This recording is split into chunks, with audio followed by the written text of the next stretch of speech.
greetings, friends and relatives and colleagues. It's quite wonderful to be together. It's always good.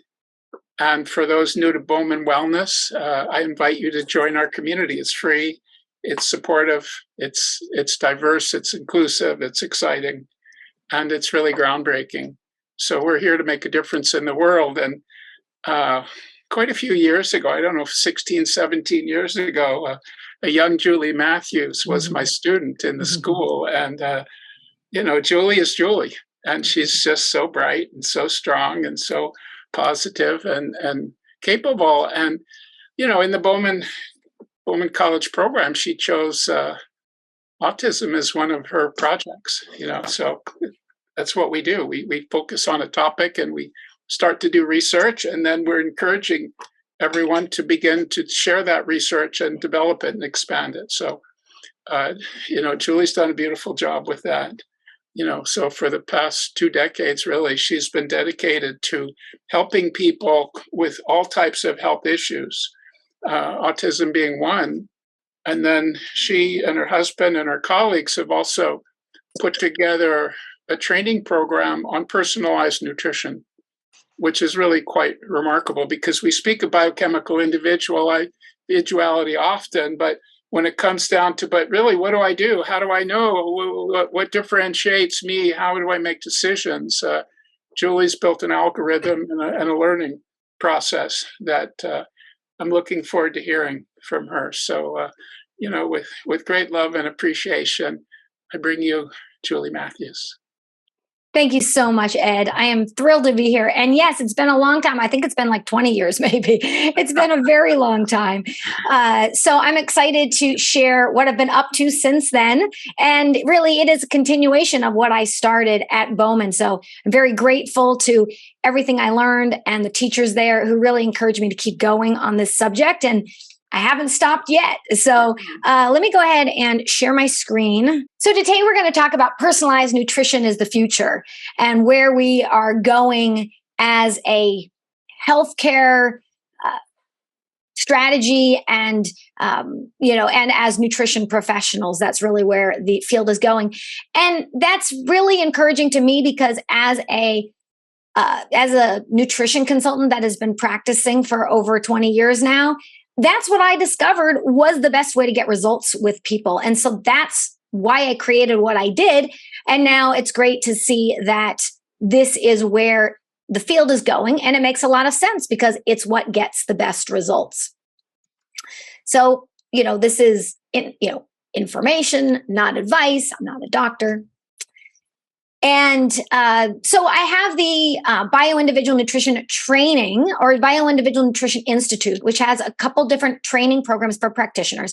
And I am also the founder of Nourishing Hope, which is my organization that specifically helps children with autism as well as ADHD and a variety of other conditions.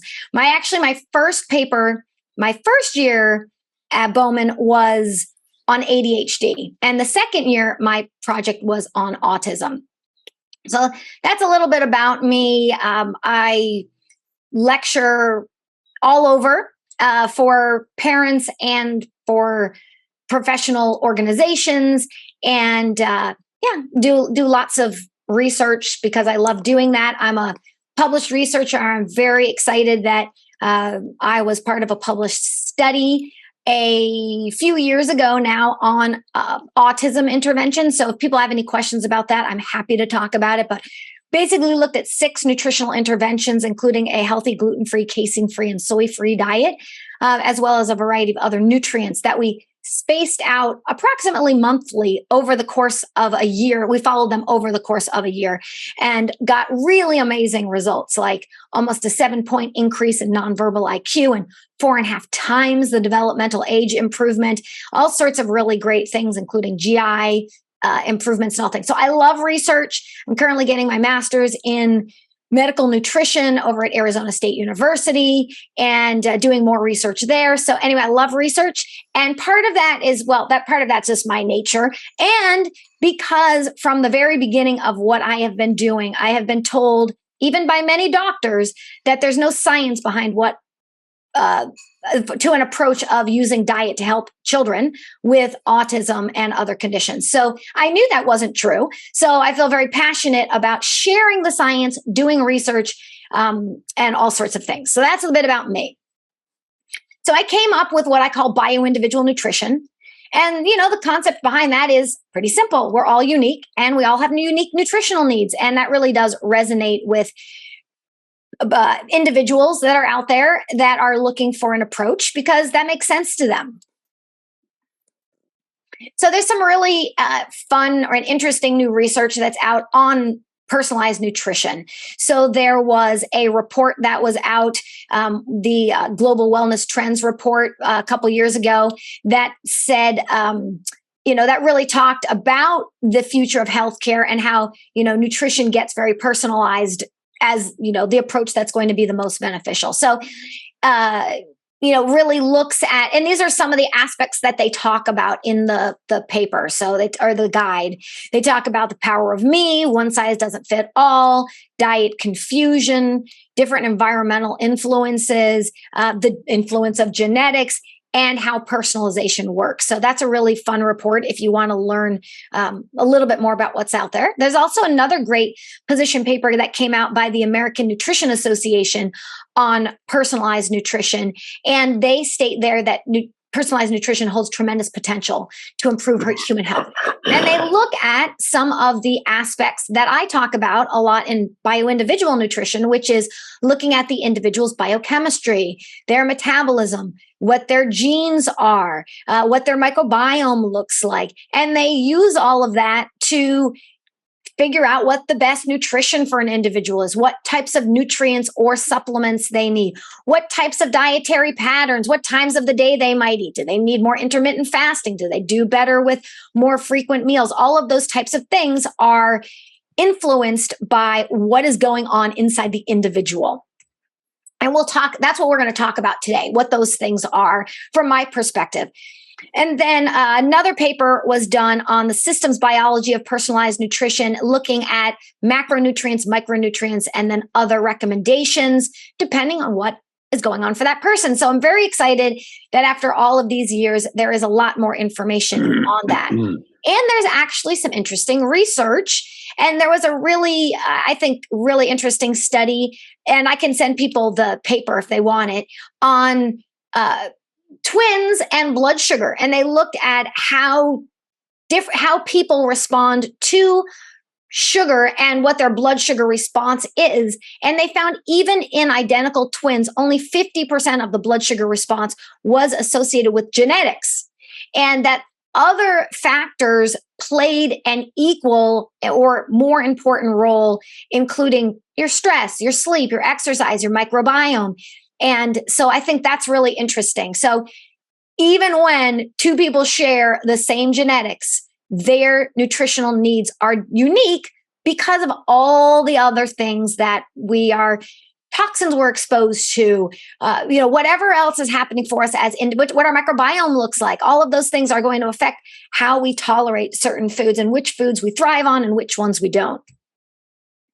So I'm looking at this through the lens of working with children with autism. And I strongly encourage those of you out there, if you have something you are really passionate about, to just dive in. Because, after my first year of ADHD, I learned a lot about autism. And I thought, well, maybe I should study something new.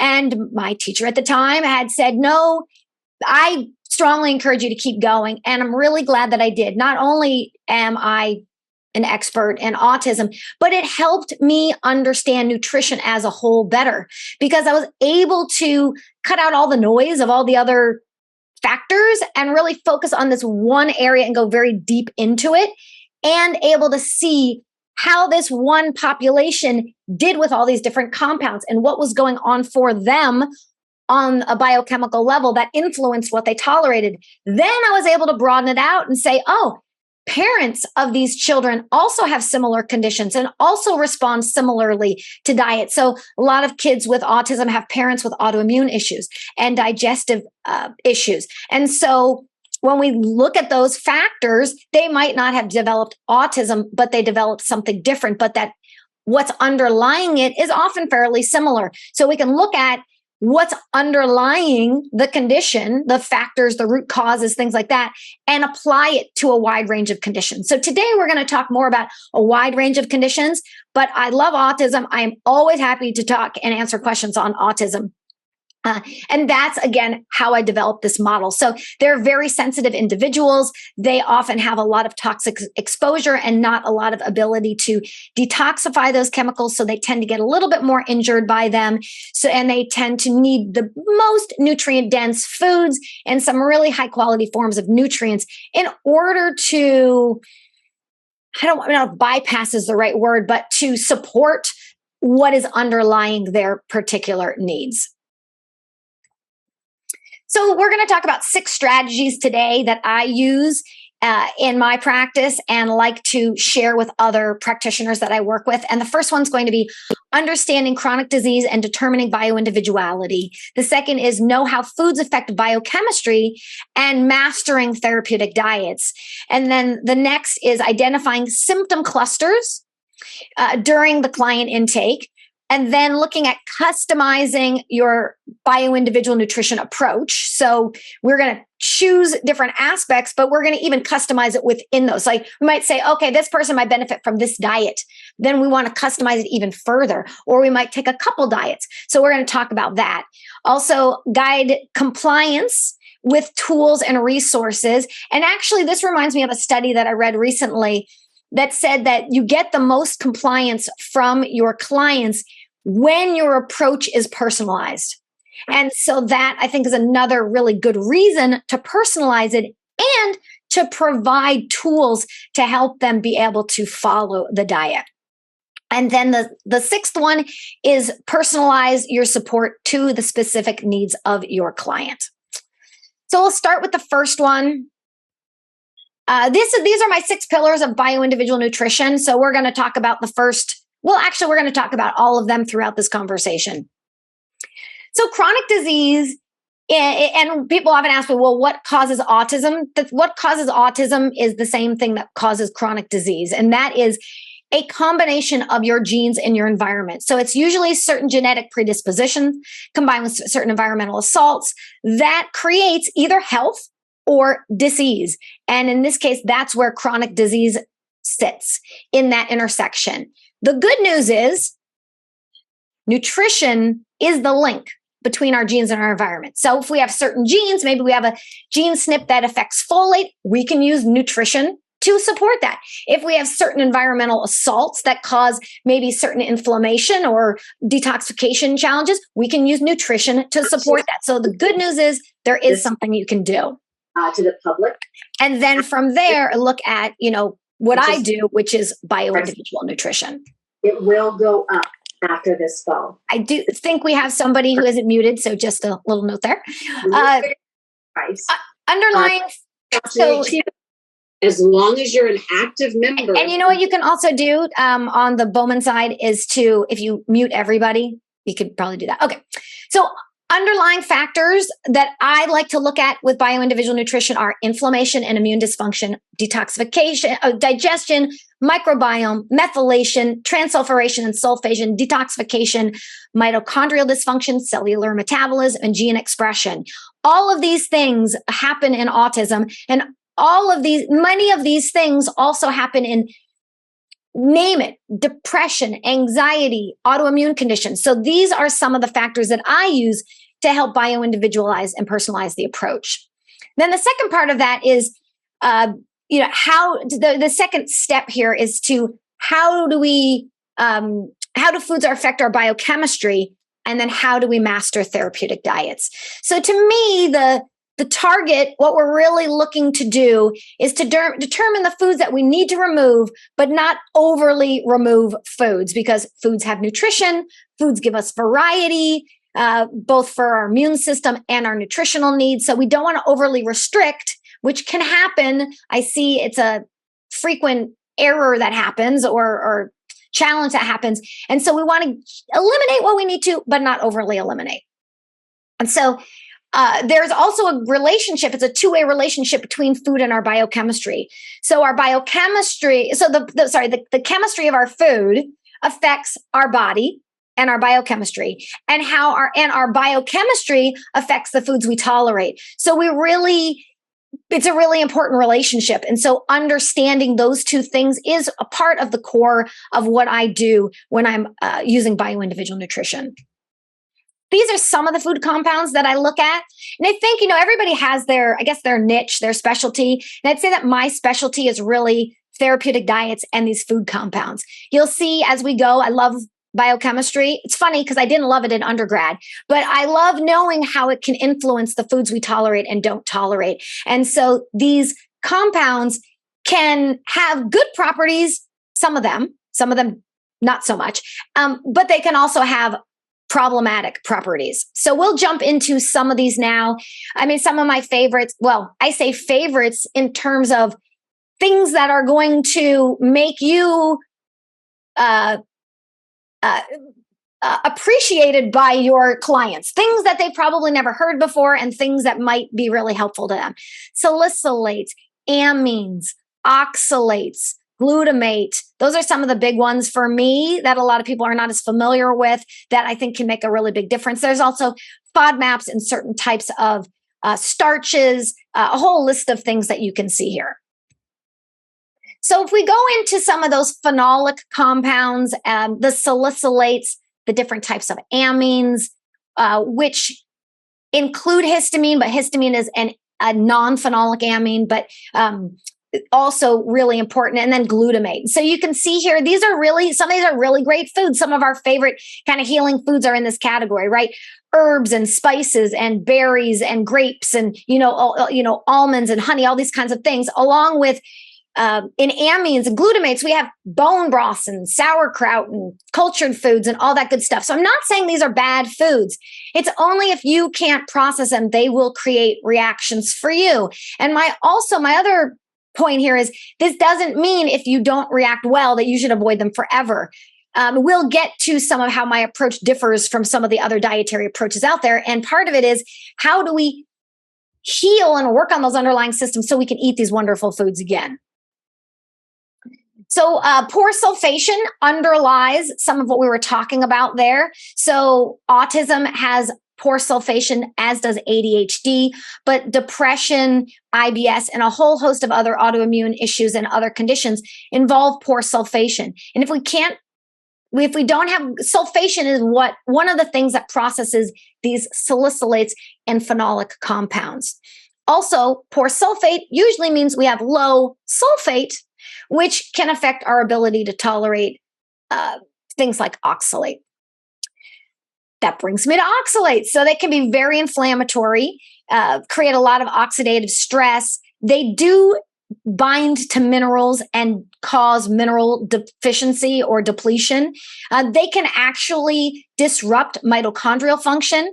They can kill and disrupt beneficial bacteria, and they can create inflammation in the gut. And so, again, some really good foods here.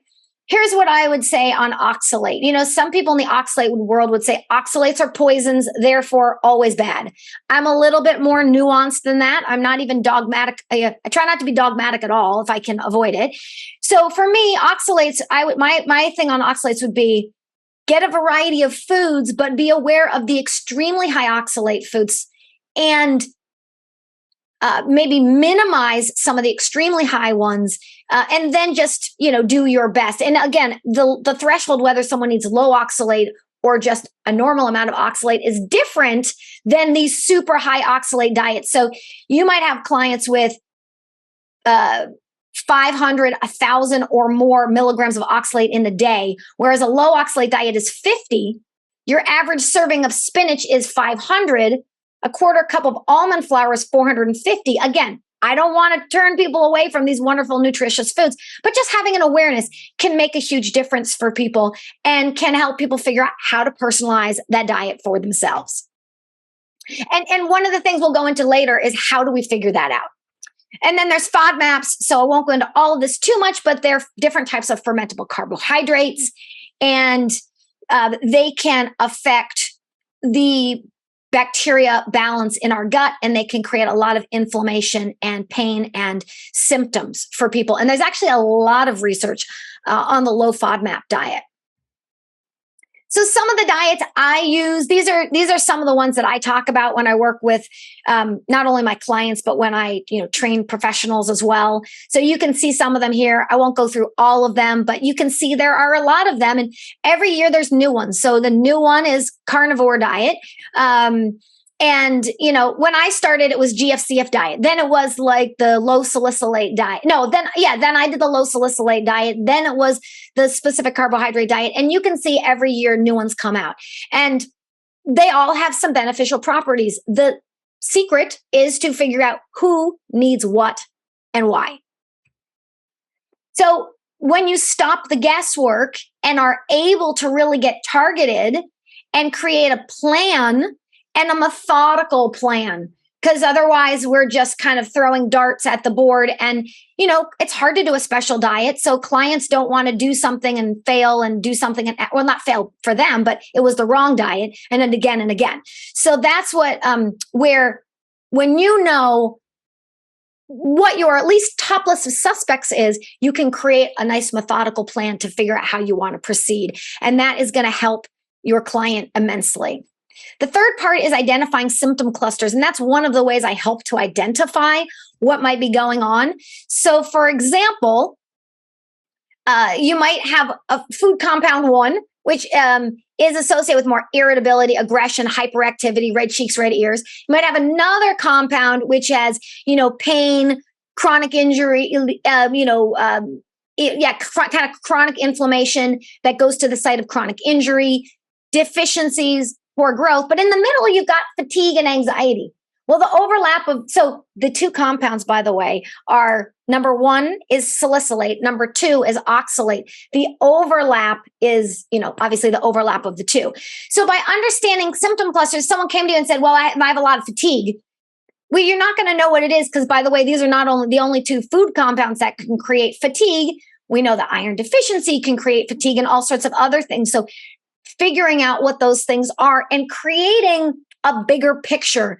If you can figure out what the symptoms as a whole are, and you can figure out if you can find any patterns in there, it can help you recognize or at least create your list of top suspects to go from there. So, I like to look at, okay, how are these foods related to each other? What symptoms do they have in common? What symptoms are occurring together? I just realized I have to plug my computer in. Sorry, guys. Okay. Don't want to run out of power on you all. Okay. So, looking at those clusters and figuring out the different aspects can really help figure out what might be going on or what they might be reacting to. And it's really, I think, a really helpful way to start to pinpoint what's going on. Okay. And then the one way to do this is to start gathering that information in your intake. So there are a lot of different ways to do that. I do that this way. So for, my institute, I have this big online profile. This is just a subset of some of the symptoms. And then I've, charted which symptoms are most related to which health conditions and which food compounds, and to help people. It's not do it for you. You still need to use your intelligence as a practitioner, but it helps to guide the direction. Then there's customizing the strategy and evolving it, the diet. And that is going to be really figuring out what dietary direction you want to go. So to me, I would call those my top suspects, and then creating an implementation plan. So these are some of the things I use to determine the dietary direction. I'll use what foods do they crave a lot? That'll give us a clue. What do they eat frequently? That'll also tell us something. What foods do they know they react to? What common symptoms do they have? What lab tests do you know where there might be some underlying conditions that might give you some guidance? What do their genetics look like? Again, it's not all going to be told by that, but it might give us some clues. And what other client considerations do we need to take into consideration? Because, a child with autism might not be able to jump straight to a ketogenic diet, for example. They have certain considerations that might make certain diets not possible at that time. So I'll just leave it there to save us a little time. And then evolving the diet is important because sometimes at the beginning of healing, we need to eliminate things in order to get some relief. But we don't want to eliminate them forever because they have beneficial properties to them. So we want to evolve the diet as the person heals.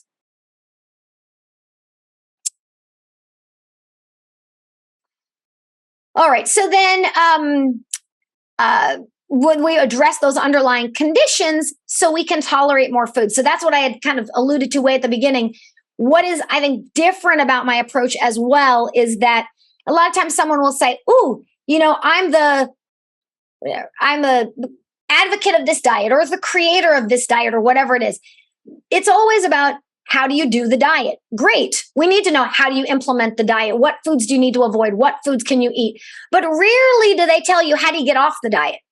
And I'm always looking at, how can you get off the diet? How can you get a more balanced, more robust diet? Now, we might not ever want to get off going back to eating gluten, for example, but we probably do want to go back to eating salicylate-rich foods that are so rich in those polyphenols and things. So how do we heal what's underlying it? Now, we can't just necessarily heal without removing, because sometimes we need to take the burden off the system, then work on the healing, then we can add the foods in. So those are always the things I'm looking at trying to do when I'm working with my clients. Then the next one we want to talk about is guiding compliance with tools and resources. So looking at whatever that might be. There was a really great paper that was written looking at what can be supportive of dietary changes.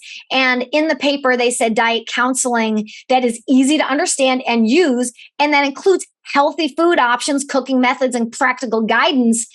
These things are important to get a change in behavior. And some of the barriers they mentioned are an inability of the healthcare provider to provide individualized diet advice and implementation for that. So that's all what we're talking about today. So I think that's really positive as well. We want our clients to be successful. And in doing that, they need to change their behavior. And as many of us know, that is not always easy to do. So this can really help. So things that I think and I've found are crucial are handouts with implementation guidelines, food lists, meal plans, recipes, and different types of guides that can put it all together. So these are some of the guides that I use. These are actually guides that are for practitioners in my program. These are, I've got 18 different diet guides, individual diet guides, and combination diet guides. So like if you need a low oxalate diet and a low salicylate diet that's grain-free, there's a food list and a meal plan and recipes for that. That's the level. That's one of the most challenging things about personalized nutrition is it takes hours. It took me, before I created all these resources, hours, probably 3 hours, 2 to 3 hours to put together every meal plan because everyone was different. So now I've created this, host of different guides, and that really helps me, but it also helps them. So that's some of them. And then for kids, I have different sets of guides. Some of them are tools directly for the individual child. Some of them are many of them are parent tools. But I also can, when I can, bring the child in so that they can be empowered as well. And then the sixth thing I want to talk about today is personalizing the support for the specific client needs. And so when we look at personalizing diets, one component of that is combination diets. So very often more than one diet is needed. So, some you might determine for someone they need, as we said, my example earlier, maybe they need a low oxalate diet. But, then you might need to personalize it within there. Maybe it needs to be an egg-free low oxalate diet. Or for some people, you might need more than one diet. So you might need a low oxalate diet that's also paleo or also specific carbohydrate diet. So combination diets are important, I think, to know about. Also, when to break the rules, because sometimes if you add 2 or 3 diets together, it becomes so restrictive, you can't make it work. Some diets work well or still work effectively when you break some of the rules. Other diets don't, because those rules are kind of fundamental to the healing process. So knowing when to break the rules, knowing when to add additional rules on top because that one thing wasn't enough, and when and how to combine 2 or more different diets. So these are all things that I've had to kind of figure out over time. So true personalized bio-individual nutrition often does involve multiple diets. So these are some of the ones I use fairly frequently. Sometimes it's a low oxalate diet with a low salicylate amine and glutamate diet. Sometimes it's grain-free with that diet. Sometimes it's grain-free and low oxalate. That's pretty common for me in my clients. So you can get a sense of some of that. Some of the ones I use most frequently when I'm doing a combination. And then, providing them the tools that they need. So how to implement it, what not to eat, what to eat, meal ideas, recipes, all that we talked about. So that's really my conversation for today. I wanted to, just provide you something in a short time frame. I'm happy to answer questions on any of the individual diets, go into any of the biochemistry, talk about autism, talk about the study, talk about anything you all would like to know. So at this point, I'm going to stop sharing my screen in a minute here and then turn it over to Ed and any of you that might want to ask me anything. And if you are interested in what I do, you can find out more about me at bioindividualnutrition.com. And just to give you a little, I have 2 training programs. One is the main training program for everybody. That's the bioindividualnutrition.com/training. And then I have one specifically for people that love to work with kids and work with a lot of kids, particularly autism, ADHD, but we also do Down syndrome and anxiety in children and all other things as well. But, autism is, I was going to say my love. Autism is the thing I'm most passionate about. And that has a whole separate set of tools and things for if you work with kids. So that's more about me. You can also reach me by email if I can do anything to support you. So with that, I'm going to turn it over. I admire the fact that Julie has organized it in this way. And some of us understand parts of it, but not other parts of it, which is what makes it interesting to be a lifelong learner and to continue to study and to drill down. So who would like to share comments and questions for Julie? Because the discussion is often really what makes a good soup here is the interface back and forth. So. Yeah, there's a couple questions, Ed, if you want to read them from the chat box. You could read them. Okay, you'll one see better than me. Go. By Amber, she said, do you have a specific testing to find these sensitivities or elimination diet? Do I have a particular test for sensitivities? Okay. I guess it all depends in a way. If you're thinking of food sensitivity, like an IgG reaction, that kind of immune system sensitivity, that's a little different than what I would call all of these different intolerances I'm talking about. So from a food sensitivity perspective, I find it challenging and frustrating. There is not one test I have ever found that's 100% accurate and the best test for everybody. So there are IgG tests and there are things like cell-mediated tests like the LEAP or MRT test or the ALCAT test. I would say I feel like quantitative data is good, but I never look at it as the 100% fact because sometimes things don't appear that are a problem and sometimes things appear but you can't eliminate 50 things, or it shows up on one, you do 2 tests and it shows up on one test, but not the other.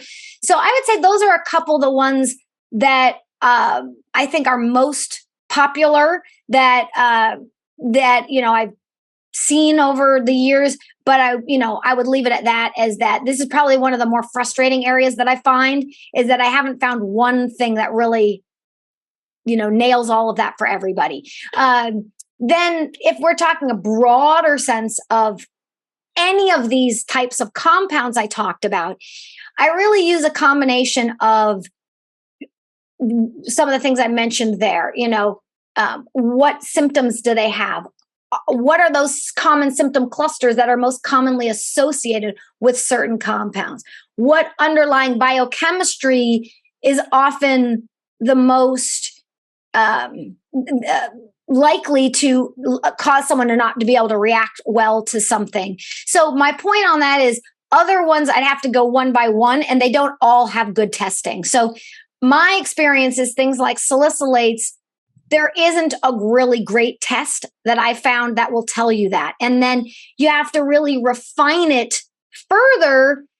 Which of the salicylates, what threshold of salicylates? So I do feel like symptoms and dietary trial works really well for that. Whereas something like oxalates, there is testing. But again, it depends where someone is in the dumping cycle. So I guess the point is there are for some compounds more than others. So if anybody has more question, we can talk about that. But I like to use a combination of what foods do they eat most frequently? What foods do they crave?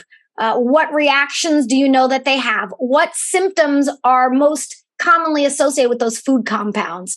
And then do you know anything about what's going on underlying their system? And do you know if you already have a sub list of foods you know they react to, can you find any pattern in those that might help guide you? That's kind of the way that I those are the main things I use. I will just ask you then additional question, which was not mentioned there, but I'm just curious. How about the Cyrex labs? Do you use those? Yeah, Cyrex is great. Cyrex is another one of those kind of immune markers of IgG, IgA, IgM, those types of things. And I think that their technology is quite good. So yeah. Okay, thank you. The next question for you is, do you have any nutrition info regarding hyperhidrosis? So little information on it, it's available, I guess. You know what? I don't actually know of the condition. So I do not know. I haven't run into it before. If someone wants to share more, we might be able to try to use some. I'd like to hear about it from the person who brought it up. Is what's it like? Great. So that will be Ray. Are you saying it's sweaty glands, sweaty palms? Is that kind of the medical term? My son has it. It's Johan. My son has it. Excessive sweating. Hyperhidrosis. That's a great question. I don't know. I don't know how many times I've actually run into that. What I would do, I mean, you've probably already done this, but what I would do is whenever I don't know this is what I would do. I would go online and I'd look up the term on like Google Scholar or PubMed, and I would put in a whole bunch of things. So like sometimes it's like, hyperhidrosis and diet may not come up with something, but if you look at like, I'm going to make this up, hyperhidrosis and microbiome or inflammation or sulfation, or I would put in all the different underlying terms I can think of. I'd also put in all the food terms that I can think of, and I would see if I can find any patterns in any of that to see if you can figure out what the underlying mechanism of action of it is. And if you can figure out the underlying mechanism of action, you might be able to find a diet that matches with that underlying mechanism of action. I know it's not really an answer per se, more of my process by which I would research something. Okay, I want to follow up on that. Medicine has a diagnosis and a treatment. Nutrition doesn't work that way. Natural health doesn't work that way. Even what they call functional medicine or functional nutrition doesn't work that way. So again, through Chinese medicine, I understand the mechanisms of sweaty palms and excessive sweating, which I could explain if I had a little more time. So I think sometimes we have to get out of the Western paradigm, go to the Eastern paradigm and look at the energetics of water element, earth element, fire element, and different, just look at things through different filters. And then as Julie was saying before, if you can look at things through a strictly, molecular model, and you'll come away with some hypotheses and some directions. And then you can also look at things through a more empirical model about, you have an issue. Let's call it a headache, right? Well, every headache has an interesting and complex etiology. So a condition like a sweating condition, there's triggers. And these are stress triggers. And these stresses can come from food, can come from environment, can come from, all kinds of things. So we have to unpack it through the person. So by calling it personalized nutrition, it's not robot nutrition. It's not an algorithm, even though that's the way people are trying to solve problems nowadays, is through factor analysis. As much as so is it all the time? Is it 24/7? No, it's part of the time. Is it a morning thing? An evening, all that. So the relationship that we form with people who are dealing with various levels of complaints from mild to extreme, because that's what we see nowadays. They're usually modulated by, triggers and mediators, and, there's just different kind of ways to unpack it. But the food chemical thing is interesting. And a lot of people really get kind of confused when they go, but all these phenol foods are the ones that, are supposed to be healthful and they're, free radical sponges and so forth. But if somebody has a bit of a metabolic defect or imbalance, then they become aggravating. So we just have to appreciate that and explain that to people. And even as they start to get a little bit healthier, their tolerance for these foods that were aggravating initially is better. Absolutely. Yeah. I really like that. I usually answer a question of, if it's related to food, then this is how we might go. Because you're right, it's not always related to food. And I like that you bring that up. And like you said, with the salicylate conversation, I didn't really explain, I don't think I explained the symptoms so much. But, for some kids, it creates severe aggression. So, what is the solution to severe aggression? It's not the most wonderful medications that all parents want to do. If it's something simple like removing some foods, it can make a profound difference on their life and fit within what their parents are hoping for, which is to maybe avoid some things that they would rather not do if they don't have to. And so that's one example. So hyperactivity, red cheeks, red ears, trouble sleeping, aggression, those are some of the more common ones with salicylates. So it can be pretty life-changing for some individuals to remove some of these foods that otherwise we would think are really great foods. And I think one of the challenges sometimes is people say, but I'm eating such an amazing healthy diet. And you are. Those are really amazing, wonderful, healthy foods for most of us, but not everybody all the time. Everybody, yes. The next question for you, Julie, is can you reference the study mentioned regarding factors that influence blood sugar? I guess. I can get it for you. I have it on a broader set of slides, and somehow it didn't make it on that one slide. I know. Actually, I wrote an article on this. Let me actually find it for you. It's on bioindividualnutrition.com. I don't know if Martin can find it for me. Maybe you can find it, Martin. It's one of my articles. Maybe you can search the site and share it with people. Let me just I'm going to try one thing. And if it's not on this one thing I found it. Okay. Here's the article and it's referenced in this article. So let me go over here. Let me go into the chat and you can let me add it. So you can find it inside that article. Great. Thank you, Julie. Yeah. That was quick. Sure. Hi, Julie. Can you talk about trying a low oxalate diet and going slow when removing those food? My diet is quite high in oxalate and would like to try this diet. Thanks. It's Danielle. Great. I'm glad that you mentioned that because, going slow is very important with the low oxalate diet. So I know I threw out a lot of information in a very short period of time. If someone's suspecting they might want one of these diets or want to look into them further, you definitely want to either, work with someone or do a lot more research because there are things like the low oxalate diet definitely needs to be removed. The oxalates need to be removed slowly, or it can create a condition called dumping. And that's when the oxalates dump from the tissues too quickly, and it can create a lot of pain and oxidative stress and health challenges. So with oxalates, it's usually like 5 to 10% a week kind of a thing. So for some people with super high diets, it could take months to really get the diet lower.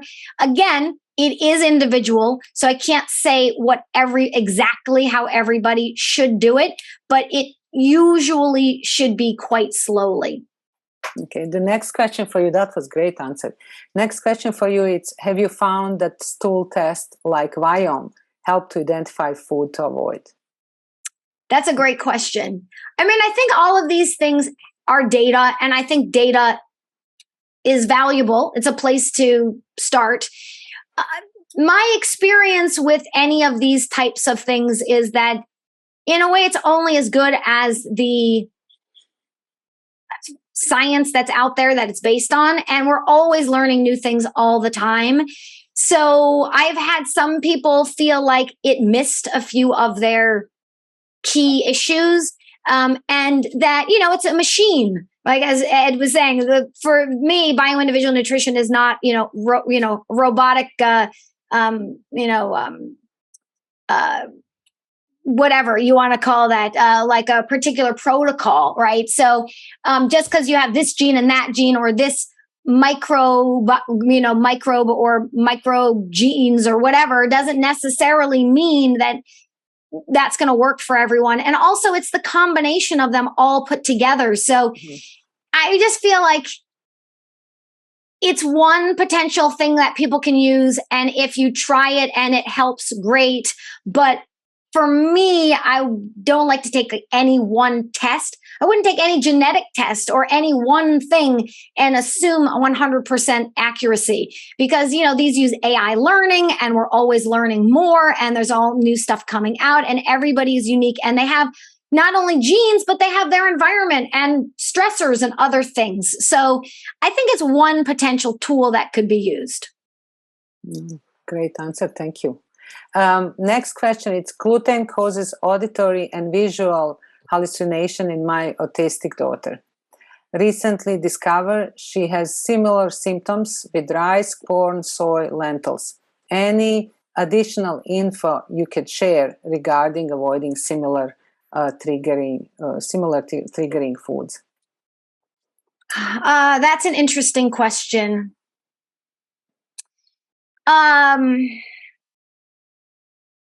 I'm just trying, since I can't answer personally what's going on for the person, I'm just trying to think of anything else I could, could there be, this is where something like Cyrex, right? They have like cross reactivity of other compounds that are, that gluten can cross react with sometimes. So you could look at some of those common foods that can cross react with gluten, like coffee, although I'm sure your child with autism is not having coffee, but just varieties of foods like that you might consider, or again, other types of tests that might be able to do more testing to try to come up with some of that.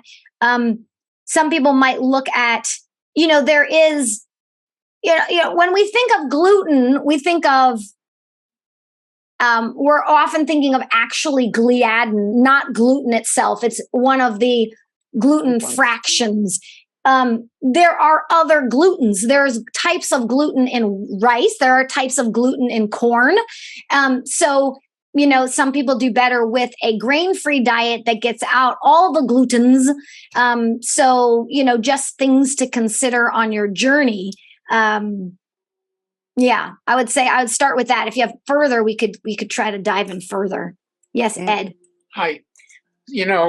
Clearly people have sort of deficient metabolic systems, whether it's a genetic or because of trauma and stress, their system didn't develop robustly. So we're looking at children, who have insufficiencies of hormones and insufficiencies of neurotransmitters and gut, disturbances.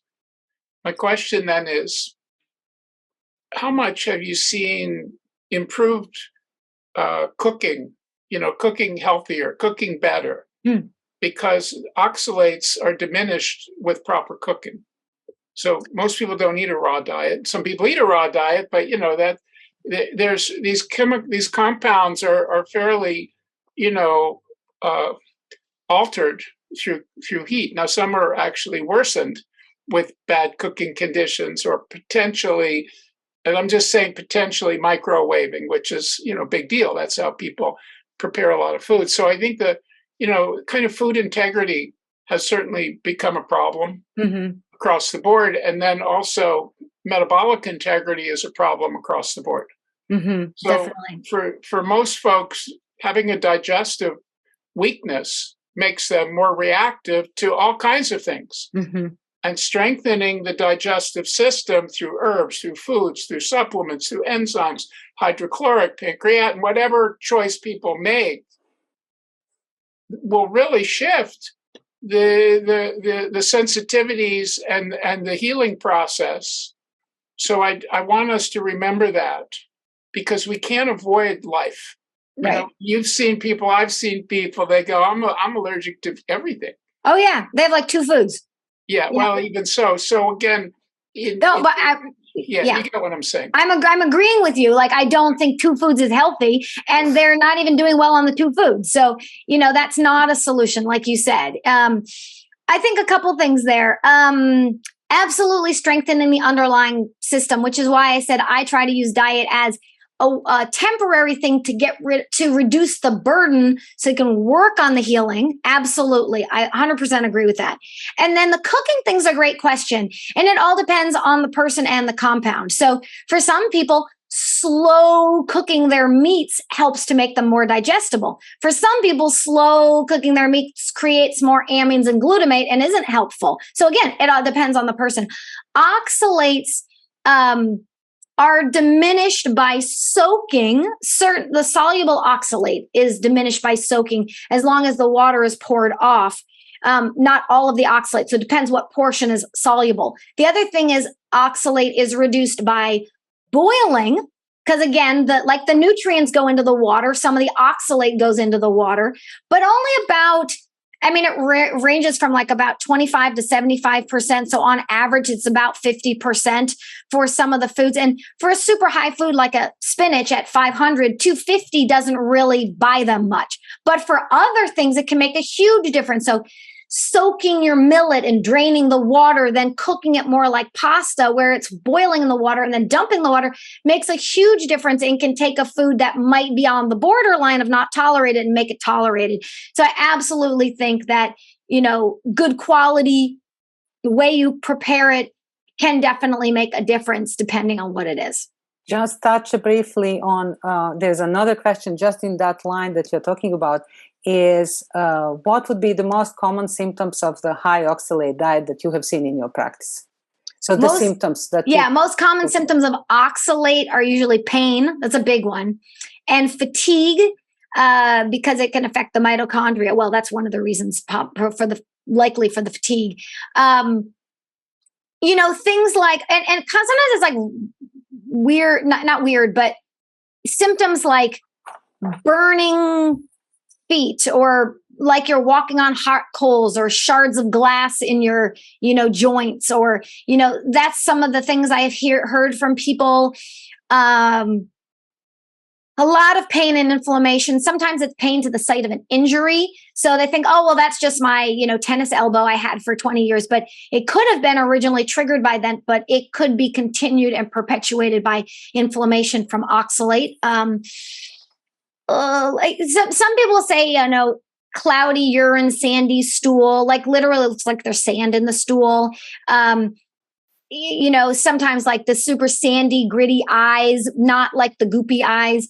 Again, these are not diagnostic by any means. That's not what we do here. But if there's enough of these all put together, they start to think, do you want to go down that road and explore it further? You can also have an issue with oxalate, not just from eating high oxalate foods, but creating oxalate endogenously inside the cell. And so we not only have to look at our diet, but what other things. So certain vitamin deficiencies like B6 deficiency can cause our body to create more endogenous oxalate inside the cell. So the oxalate one's a bit of a complex one. poor growth in children is sometimes seen with oxalates. So I'd say those are some of the things I see more commonly. Okay, thank you very much, Julie. I think we are done with the question. That's all of the questions that we have, and it's 1:00, so we want to keep on time. I want to thank everybody for coming today for this session.